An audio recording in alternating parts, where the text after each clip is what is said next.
Juntos um dia estaremos perto do bom Salvador. Gratos então cantaremos, Cristo Jesus já voltou. Jesus virá, Jesus virá. De manhã, talvez à tarde, esta noite ou amanhã, Jesus virá, Jesus virá. Maravilhoso momento será quando Jesus regressar.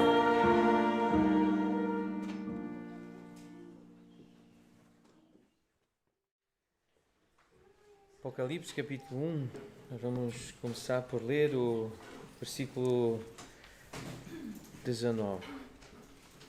Apocalipse 1, 19.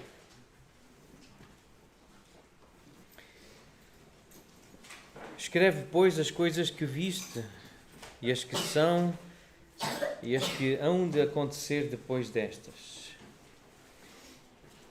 Antes de prestarmos atenção a esta segunda parte do versículo, as que hão de acontecer depois destas, aquilo que nos aguarda, o futuro, e é para isso que nós vamos olhar com atenção, para essas partes da Bíblia que descrevem o que irá acontecer no futuro. Nós vamos fazer uma breve reflexão. Como já fizemos a semana passada, já falamos sobre esta ideia do escreve, pois a importância de escrever e de estar escrito, e foi isso que nós vimos já a semana passada. Em Apocalipse capítulo 1, versículo 11, já tem esta ideia. O que vês, escreve. Então a importância de estar escrito. O que vês, escreve. E manda às 7 igrejas. E chegou até a nossa igreja. O que está escrito. Isso é o versículo 11. O versículo 19 então tem de novo este mandamento. E no final do livro, no capítulo 19, versículo 9, tem de novo esta ordem. Escreve. Bem-aventurados aqueles que são chamados à ceia das bodas do Cordeiro. E acrescentou, são estas as verdadeiras palavras de Deus.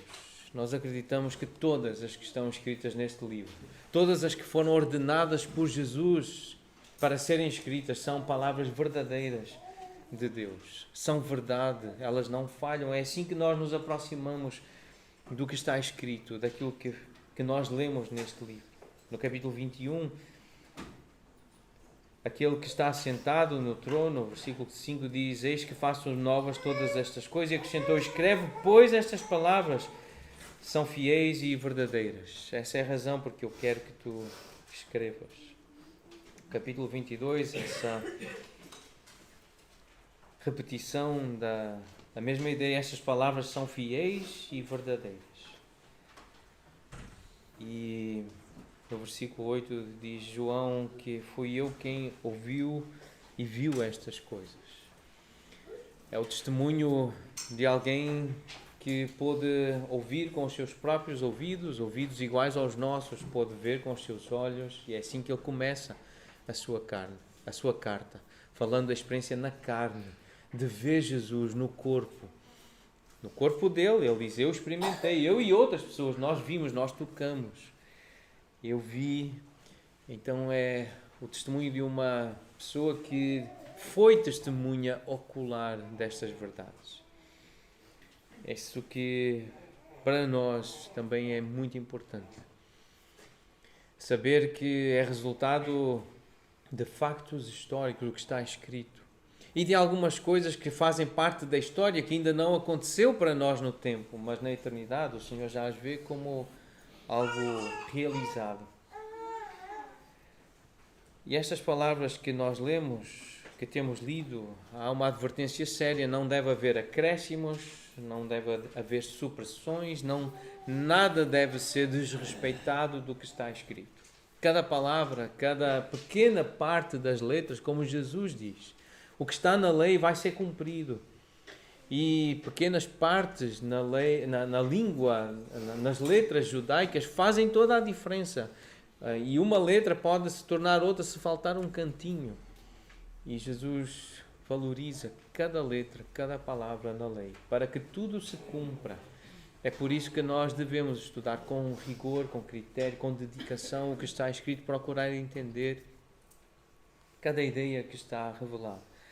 Nós temos dificuldades com as traduções, é verdade, com trazer de uma língua tão antiga, trazer para a nossa língua que é tão dinâmica, sempre palavras novas estão a surgir, mas os conceitos, as ideias, os princípios, eles estão lá e passam por todas as línguas, e Deus tem esse poder para nos, através do Espírito Santo, nos fazer entender estas coisas espirituais, os mandamentos, os princípios que devem reger as nossas vidas. E nada deve ser acrescentado, nada deve ser suprimido do que está escrito. Esta importante advertência que nós encontramos aqui no fim deste livro. Mas eu gostaria de destacar aquilo que Jesus diz e que é o mesmo apóstolo João que registra no Evangelho. Em conversa com os discípulos, diante de alguns que se tinham afastado, que tinham abandonado Jesus porque acharam duro o seu discurso, as suas palavras eram muito fortes. E quando Jesus pergunta aos apóstolos, aos discípulos: e vós também quereis ir? Também me vão abandonar, também querem ir? E Pedro reconhece isso e diz: para onde iremos? Tu tens as palavras da vida eterna. E nós queremos continuar a ouvir estas palavras. Palavras do futuro, palavras de uma vida que não acaba, palavras de vida eterna. Palavras acerca do fim, que é o princípio da verdadeira vida. Pensar no futuro é pensar no início da verdadeira vida. Pensar no fim da história é pensar no início, para nós, da eternidade. Eternidade que é o paraíso, o céu, o reino de Deus, é estar com o Senhor. Então, ouvir as palavras de Jesus que foram escritas é ouvir palavras de vida eterna. E tem muito valor ouvir estas palavras. Por isso, para nós, não nos cansemos nós de nos lembrar que bibliologia é uma doutrina fundamental. É extremamente importante guardarmos as Escrituras, preservarmos a Bíblia, termos profundo respeito pelo texto sagrado, porque é este texto que nos dá segurança, solidez, coerência, que nos permite andar no caminho correto, sermos verdadeiramente ortodoxos. Significa aquele que corrige, aquele que está correto, que anda de maneira reta, sermos fiéis. Precisamos saber o que está escrito, porque foi mandado que os apóstolos escrevessem. Foi Jesus que disse: escreve. E se Jesus mandou que fosse escrito, ele sabia o valor que 2000 anos depois essas palavras continuariam a ser lidas, e é isso que nós estamos a fazer. A pensar no futuro, pensar nas bênçãos que nos aguardam. Se nós pensarmos mais nas bênçãos que nos aguardam no céu, nós ficaremos menos aflitos com as maldições que temos que enfrentar na terra.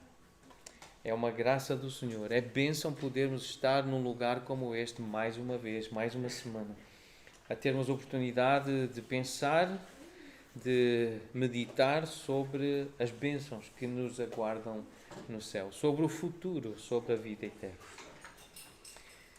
No capítulo 1, versículo 8, Deus apresenta-se desta forma: eu sou o Alfa e o Ômega, aquele que é, que era e que há de vir. Deus, o Todo-Poderoso, o Senhor Deus, diz que há de vir. É uma evidência de que Ele já veio e Ele encarnou. Ele já veio e Ele há de vir. É uma expressão clara de que Deus vai entrar na história de novo, de uma forma visível. Ele nunca deixou de ser, nunca deixou de existir, mas a importância desta expressão há de vir. Jesus virá, Deus virá. O Senhor Deus Todo-Poderoso, o Alfa e o Ômega, Ele virá outra vez. Ele retornará. Então estas palavras são importantes. Há de vir. a forma como este verbo está conjugado. E por isso nós vamos pensar sobre, fazer um resumo daquilo que nós acreditamos que a Bíblia, como um todo, um conjunto, apresenta acerca das últimas coisas, do fim da história. A segunda vinda de Jesus. Tem uma palavra baseada na língua grega, eschatos. Escatologia é o fim, são as últimas coisas e é a doutrina, o que a Bíblia ensina acerca do fim. A segunda vinda de Cristo. Nós temos assumido uma posição pré-milenista. Isso então significa que Jesus voltará, a segunda vinda ou a vinda de Jesus acontecerá antes do milénio. Para entender isso, nós precisamos olhar para algumas anotações acerca do que é o milénio. O milénio é o período de 1000 anos em que Cristo reinará sobre a terra, cumprindo assim as alianças firmadas com Abraão e Davi, bem como a nova aliança, serão cumpridas com Israel por causa da promessa que Deus fez a Abraão e a Davi, a questão especialmente da terra, mas tem a nova aliança também que vive com a igreja. São alianças diferentes, mas feitas pelo mesmo Deus e que se cumprirão com a mesma fidelidade e poder. As designações, o nome para milénio, ou os nomes que surgem, alguns nomes que surgem no texto bíblico. Reino dos céus, em Mateus 6, Reino de Deus, em Lucas 19, o Reino de Cristo, em Apocalipse 11.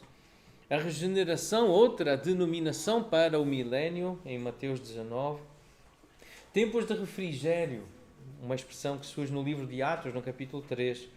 E o mundo que há de vir, que nós lemos em Hebreus 2. São formas de Deus apresentar o milénio, esse tempo que está por vir, onde as alianças serão cumpridas, onde haverá esse tempo do reinado de Jesus sobre a terra.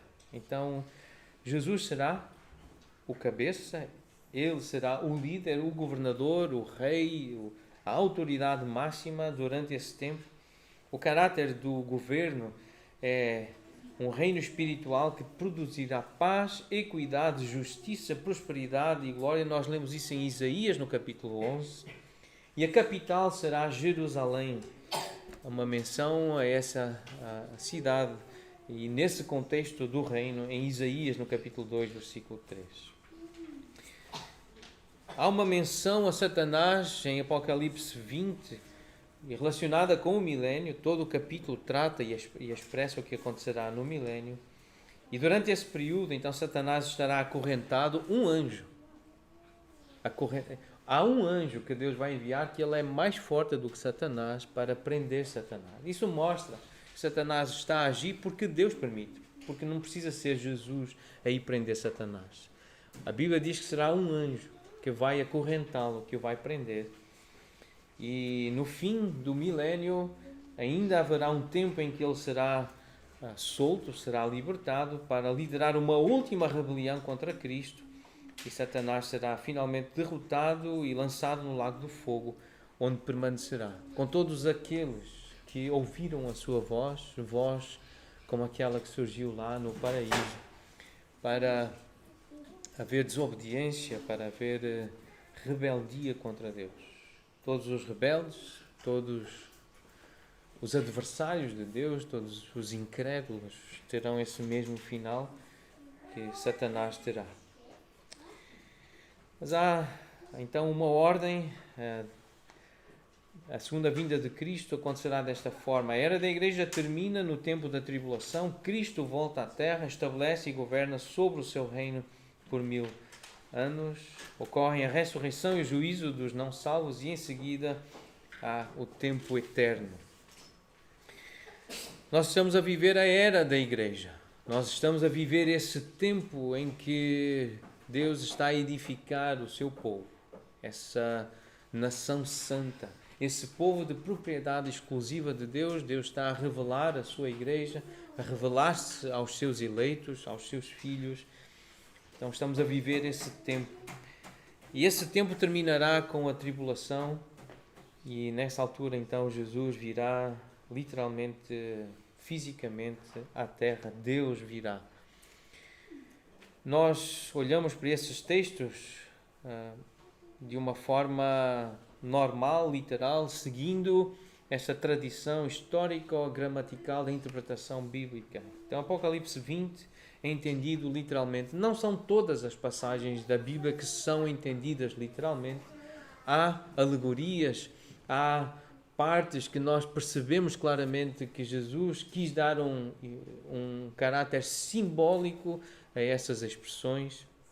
Mas o milénio e o fim dos tempos e a grande tribulação e o período de 7 anos, nós temos entendido que são e devem ser entendidas dessa forma literal, uma interpretação normal do que está escrito. Não há necessidade de espiritualizar essa questão do reino de 1000 anos, de um período de tribulação de 7 anos.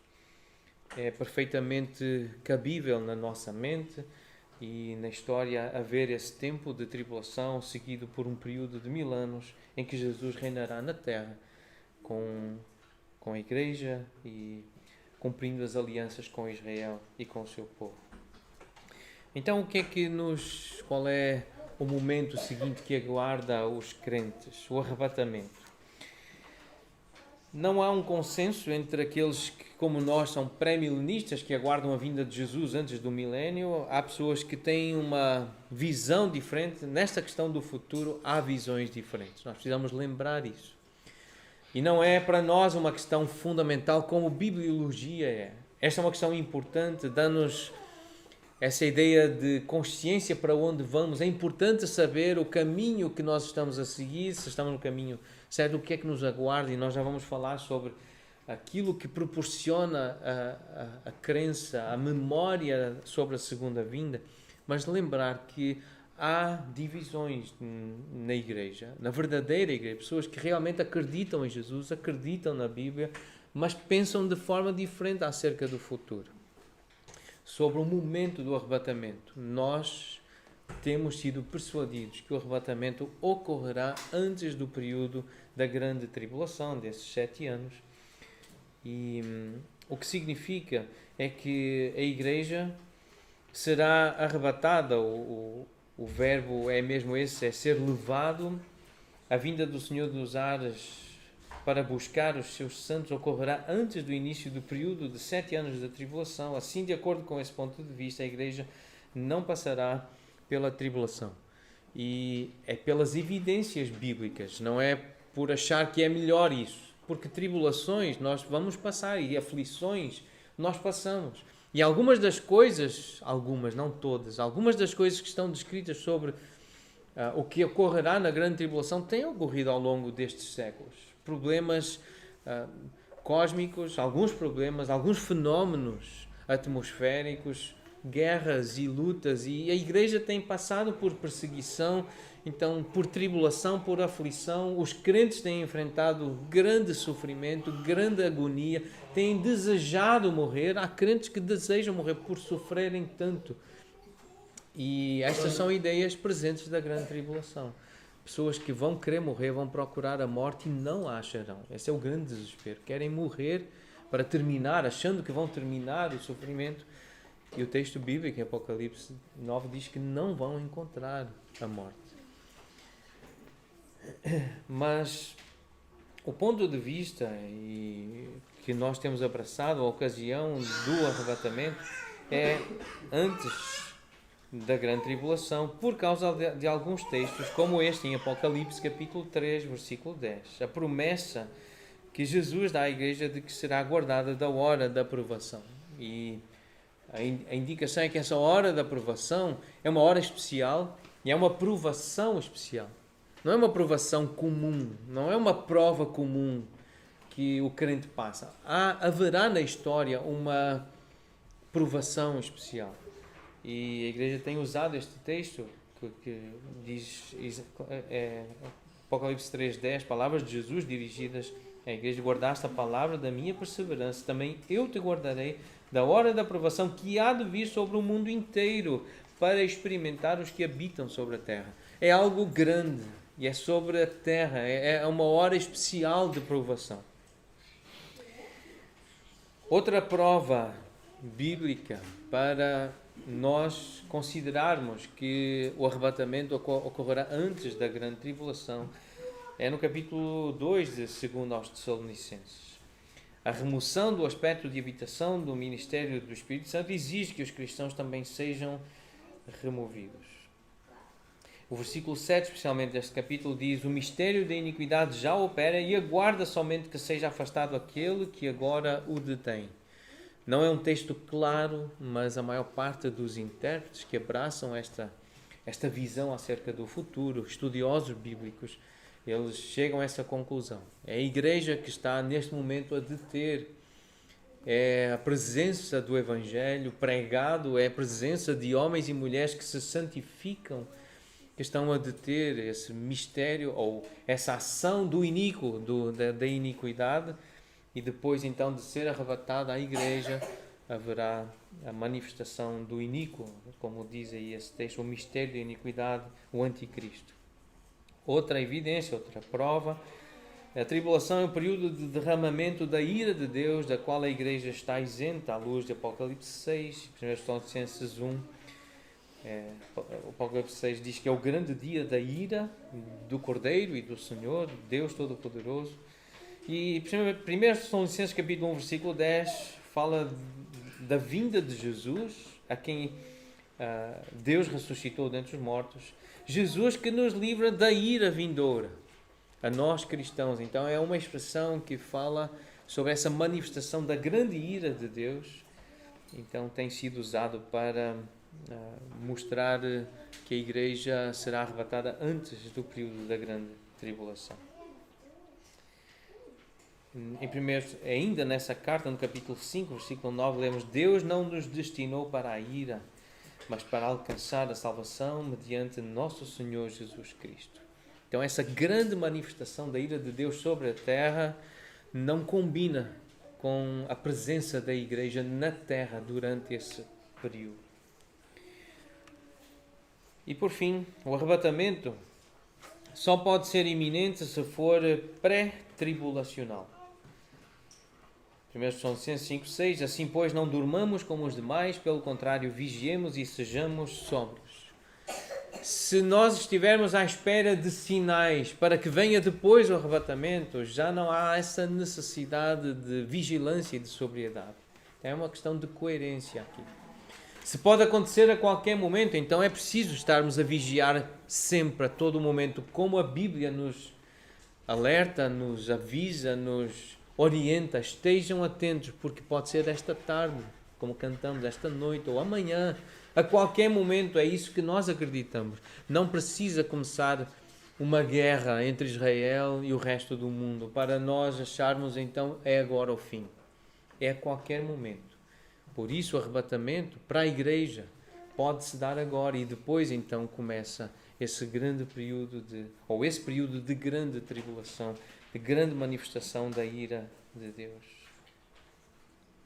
A descrição do arrebatamento. Estas são as passagens principais que a Bíblia traz sobre como é que vai ser o arrebatamento. 1 Tessalonicenses capítulo 4, de 13 a 18, eu gostaria de ler apenas o versículo 17, diz: nós os vivos, os que ficarmos, depois então nós os vivos, os que ficarmos, seremos arrebatados. Esse verbo significa literalmente pegar, levar pela força, agarrar, reivindicar para si mesmo, ansiosamente. É a ideia do verbo arrebatar, que está aqui presente, é Jesus a arrancar, a tirar para si a igreja, como está descrito aqui em 1 Tessalonicenses capítulo 4, que é um texto que deve ser usado para consolo da igreja, para animar a igreja.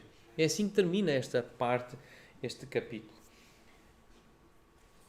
Em 1 Coríntios capítulo 15, eu vou ler o versículo 52, mas entre o 51 e 57 tem essa descrição do arrebatamento. No momento, num abrir e fechar de olhos, ao ressoar da última trombeta, a trombeta soará, os mortos ressuscitarão incorruptíveis e nós seremos transformados. Nós, os vivos, que estiverem vivos. Há alguma coisa que acontece ali na história entre mortos e vivos, aqueles que já partiram, estão vivos espiritualmente, mas o seu corpo morreu e receberão um novo corpo. E quem tem um corpo mortal será revestido pelo imortal, pelo corpo espiritual. É isso que trata todo esse capítulo 15. E João, capítulo 14, Jesus diz no versículo 13: e quando eu for e vos preparar lugar, voltarei e vos receberei para mim mesmo. É esta a ideia, eu voltarei e vos receberei para mim. A ideia do verbo arrebatar é tomar para si. Então temos a descida de Cristo, o arrebatamento é Jesus vir, a ressurreição dos que morreram em Cristo, a transformação do corpo mortal para o imortal nos vivos, na ocasião, esse corpo transformado, e o encontro com Cristo nos ares para a subida ao céu. É isso que está lá em 1 Tessalonicenses 4 e capítulo 15 de 1 Coríntios, esse encontro com Jesus nos ares, nas nuvens, nos céus. Então agora nós vamos para uma parte mais prática acerca do livro do Apocalipse, ou da revelação acerca do futuro, mas que é baseado não apenas em Apocalipse, mas em várias passagens nas Escrituras. São exortações práticas decorrentes desta verdade, que é a que Jesus virá pela segunda vez à Terra. O Deus Todo-Poderoso virá. O Alfa e o Ômega é aquele que há de vir. Ele há de vir. As Escrituras fazem um amplo uso da doutrina da segunda vinda de Cristo como princípio de exortação. Esta doutrina é usada como exortação à vigilância, como nós já referimos, e tem aqui vários versículos. Nós não vamos fazer esse exercício de ler todas estas passagens hoje, mas na próxima quarta-feira, se assim o Senhor permitir, nós vamos fazer esse exercício, vamos ler estas passagens, vamos voltar a esta ideia e vamos poder ler estes versículos com atenção, com fé, porque são exortações, a estarmos vigilantes. É importante lermos estes textos. A ideia da sobriedade é muito semelhante à da vigilância, mas é uma palavra diferente e aparece em passagens diferentes. Ao arrependimento, esta ideia de que Jesus vai voltar à terra é usada por Deus, é usada pelo próprio Senhor Jesus para chamar os seus, chamar os crentes a arrependerem-se. E arrependimento não é apenas tristeza, arrependimento não é apenas remorso, não é choro, arrependimento é mudança. Arrependimento é quando verdadeiramente o coração muda, a atitude muda, o comportamento muda. Não é apenas pensar, não é apenas sentir, mas é praticar. E a exortação é esta, à luz da segunda vinda de Jesus. Lembrando que Ele vai voltar, nós somos chamados a nos arrependermos enquanto estamos vivos. Pregação para a igreja. Apocalipse 3 e Atos 3 é dirigido a crentes. É uma exortação à fidelidade, a não nos envergonharmos de Cristo. É uma exortação contra o mundanismo, a ideia de ganhar o mundo, a ideia de ser famoso aqui na terra, a ideia de ganhar bênçãos materiais e corrermos atrás daquilo que é físico. A segunda vinda de Cristo, ela exorta-nos contra o mundanismo, a não sermos mundanos. É uma forma de nos chamar à moderação. Em Filipenses capítulo 4 é um texto muito especial, porque esta palavra que foi traduzida e pode ser traduzida por moderação, ela também significa gentileza. Essa habilidade de nos relacionarmos uns com os outros e sermos gentis, amáveis uns com os outros. Uma pessoa moderada é uma pessoa gentil e amável, uma pessoa que procura o bem do outro, procura entender o ponto de vista, é uma pessoa que dá preferência ao outro, que sabe respeitar a outra pessoa. E a segunda vinda de Cristo, uma vez que Jesus vai voltar, diz o apóstolo Paulo, uma vez que está para breve, então que a vossa moderação seja conhecida de todos os homens. Uma exortação à paciência, porque 1000 anos para o Senhor são como um dia. E então nós podemos, como a igreja tem estado à espera, e já por 2000 anos, não sabemos se é por mais 1000 anos, mas temos que ensinar os nossos filhos, as próximas gerações, a serem pacientes, a aguardarem com expectativa, às 10, às 10 podem demorar, lembram da história da semana passada? E quando nós queremos muito uma coisa, pode faltar 1 hora, mas aquela hora demora a passar. Que lento que é o relógio quando nós queremos muito que chegue às 10. E podemos querer muito, e quanto mais vamos conhecendo Jesus, podemos querer muito que Ele venha, que Ele volte. Mas temos que aprender a ser pacientes. E a Bíblia ensina-nos em Hebreus 10, em Tiago 5, a sermos pacientes. E usando essa ideia de que o Senhor vai voltar, porque Ele vai voltar, aprendam a ser pacientes.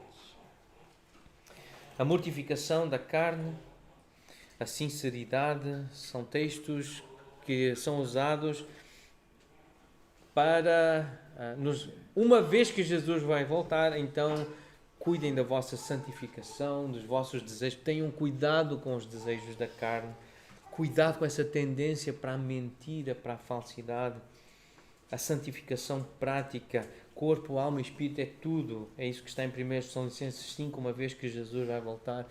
A fé ministerial, a forma de servir, a lealdade, a fidelidade no ensino, na pregação, a obediência às ordens apostólicas, a diligência, a pureza pastoral, os pastores, uma vez que o Supremo Pastor vai regressar, ele vai voltar, vai trazer recompensas, mas vai pedir contas. Os pastores devem e são exortados a essa fidelidade, ao trabalho, à dedicação, à pureza da igreja como um todo, usando a ideia da volta de Jesus, a permanecermos nele, a resistirmos às tentações e às provações mais severas da fé, a suportarmos a perseguição por causa de sermos do Senhor, pelo Senhor, vamos ser perseguidos, 1 Pedro 4, à santidade e à piedade. A piedade significa essa devoção a Deus, pensar em Deus, querer estar em ambientes relacionados com Deus, ao amor fraternal.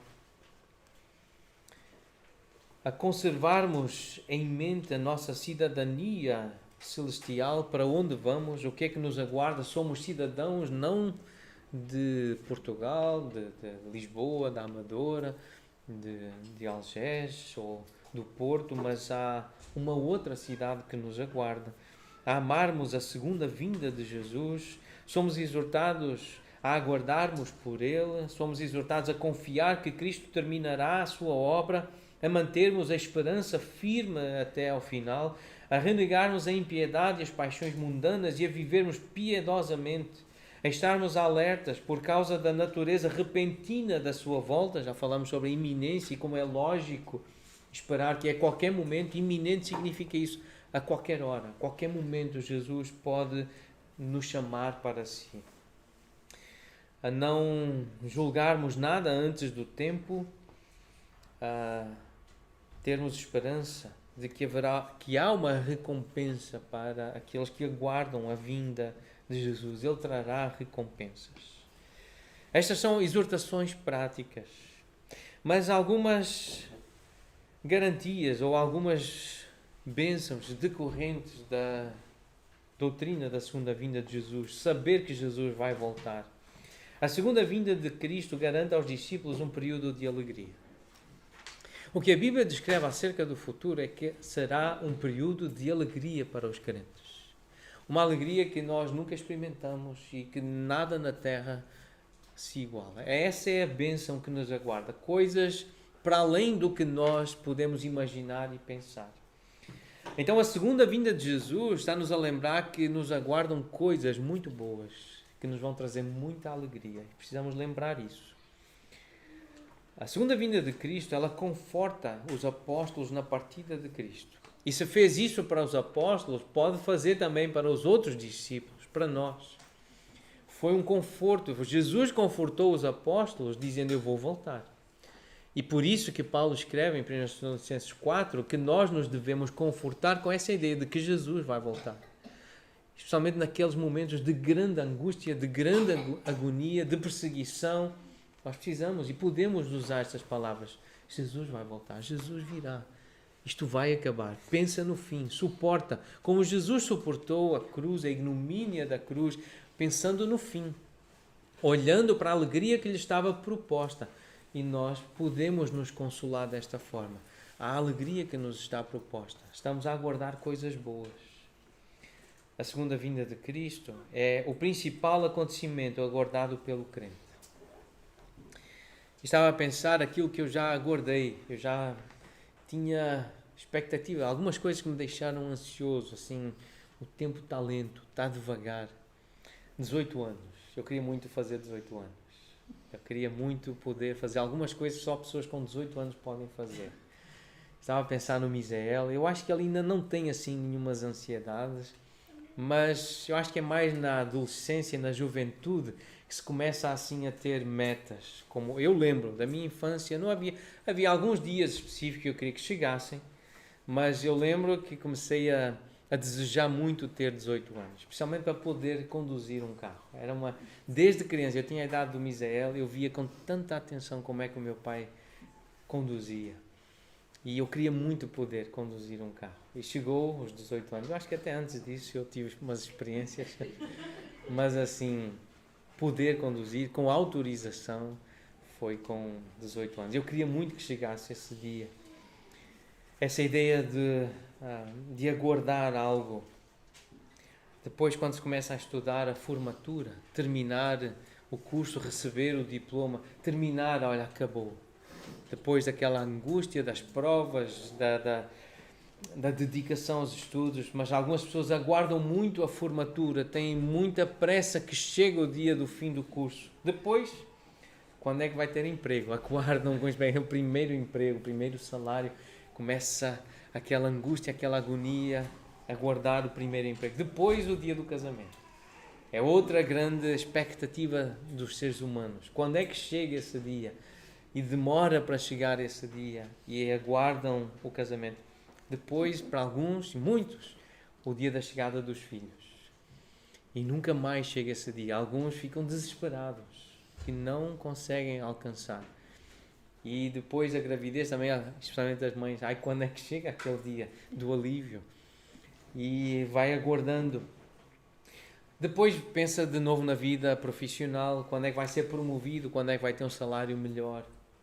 O profissional.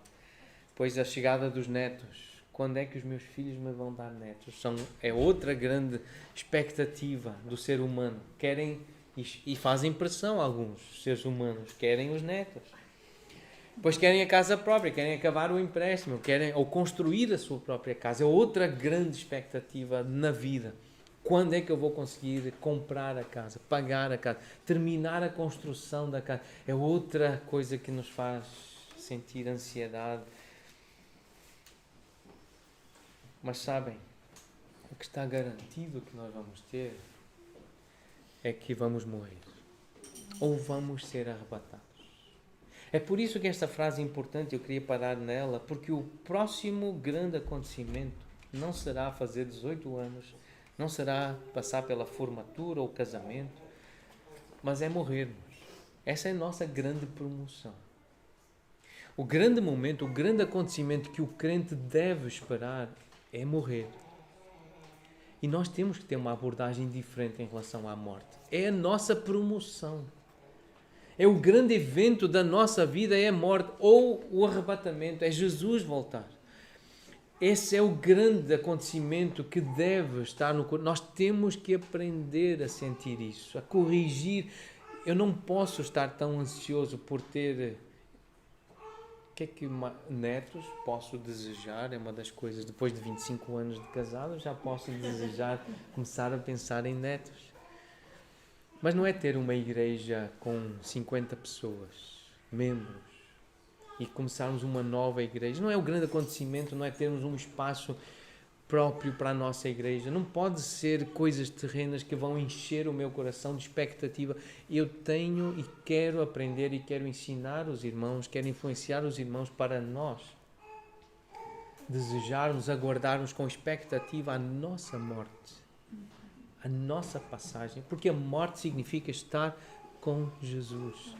É isso que o crente aprende ao pensar na segunda vinda de Jesus. Ele pode mudar os planos, em vez de nós morrermos, ele pode vir primeiro. Mas o mais provável Isto é difícil de falar porque eu creio na iminência do arrebatamento, portanto não posso dizer que é mais provável que eu morra antes de Jesus vir, porque eu creio que realmente Jesus pode vir hoje e eu não estou doente, mas estar com Jesus é o grande acontecimento do crente. Não são coisas terrenas, não são coisas materiais que devem encher o nosso coração. Se somos de Jesus, se estamos a ser influenciados pela revelação de Jesus Cristo, pelo Apocalipse, nós não podemos achar que os 50 anos de casados será o grande acontecimento da minha vida no futuro. Não posso pensar nisso. A chegada de netos, a conclusão de cursos, a construção ou o pagamento da minha casa não pode ser o grande plano da minha vida. Os meninos, os adolescentes, ter 18 anos, fazer a primeira viagem de avião, ir ao espaço, ir a Marte. Qualquer dia vai ser esse o grande desejo, não é, dos nossos jovens, pilotar um foguetão. Não pode ser o grande desejo dos nossos jovens. Nós temos coisas maiores para ansiar, para desejar. E é isso que estamos a aprender ao pensar na segunda vinda de Jesus. Porque essa segunda é uma coroação de graça, uma segurança de que seremos irrepreensíveis no dia do Senhor. Uma das coisas que me faz sofrer, e não, eu sei que não é só a mim, eu percebo na reação dos irmãos, quando nos tornamos repreensíveis, quando erramos, quando falhamos, quando pecamos, nós sofremos. Como nos faz sofrer a nossa pecaminosidade, as nossas fraquezas, as nossas falhas, e nós não gostamos de falhar. Por isso nós daqui a pouco vamos cantar: eu sou de Jesus, aleluia, eu não quero falhar, mas quero falar de Cristo Jesus. Quando nós somos repreensíveis, nós sofremos, mexe com o nosso orgulho, nós queremos ser perfeitos como o nosso Pai Celestial é perfeito. Nós fomos criados para ser como Ele, sem falhas. E um dia nós seremos irrepreensíveis, no dia do Senhor, 1 Coríntios 1. E então pensar nessa segunda vinda alenta-nos. Um dia vou estar livre destas fraquezas, destas falhas. Um dia vou estar com Jesus. A segunda vinda de Cristo é a hora de acertar contas com os servos. Por isso, vamos ser fiéis na administração daquilo que nos está a ser confiado. É a hora do juízo para os gentios vivos. Por isso, vamos evangelizar os gentios. Lembrar que vai haver um juízo, vai haver um julgamento. Aqueles que ainda não são crentes precisam ser lembrados, porque a Bíblia diz que Jesus virá como juiz. É hora de cumprir o plano da ressurreição dos salvos. É hora da manifestação dos santos. Essa é uma palavra que aparece muito no Novo Testamento. A manifestação de Jesus, para se referir à segunda vinda dele. E também os santos serão manifestos com ele. Aqueles que foram comprados por ele, separados para ele. A segunda vinda é uma fonte de consolação, como nós já dissemos algumas vezes, está associada à tribulação e ao julgamento dos incrédulos, aquilo que acontecerá logo a seguir ao arrebatamento. A segunda vinda, o dia de Cristo, é um dia de julgamento, de ira, como nós já lemos. Haverá sofrimento também, não é um dia só de coisas boas, é para aqueles que são dele, que são guardados por ele, mas é um dia de grande sofrimento para a humanidade, para Israel inclusive, ou principalmente para Israel. Está associada, portanto, à tribulação, mas a segunda vinda de Jesus, ela é proclamada na mesa do Senhor. E nós temos feito isso todas as semanas. E é isso que nós vamos voltar a fazer agora. Nós vamos proclamar que Jesus vai voltar. Nós vamos celebrar a ceia do Senhor. Aquele que disse: eu sou o Alfa e o Ômega, eu sou aquele que é, que era e que há de vir. Ele é o Deus que deve ser exaltado plenamente por nós. Aquele que virá. Mas antes disso, nós vamos cantar 2 cânticos agora. O primeiro deles, Alfa e Ômega, é o título do cântico. Aquele que virá. Porque o que há de importante neste versículo, neste texto, é que é Deus que diz que virá. É o Senhor Deus Todo-Poderoso que diz que virá. E nós queremos exaltá-lo, nós queremos glorificá-lo e vamos fazer com este cântico. E logo a seguir vamos exaltá-lo com um cântico que fala da encarnação. Desde o seu esplendor de glória, Deus humilhou-se, fez-se homem, fez-se carne. Como oferta de expiação, Jesus morreu na cruz. Nós vamos celebrar então agora a ceia do Senhor. Nós vamos lembrar de Jesus. Vamos proclamar a segunda vinda de Cristo.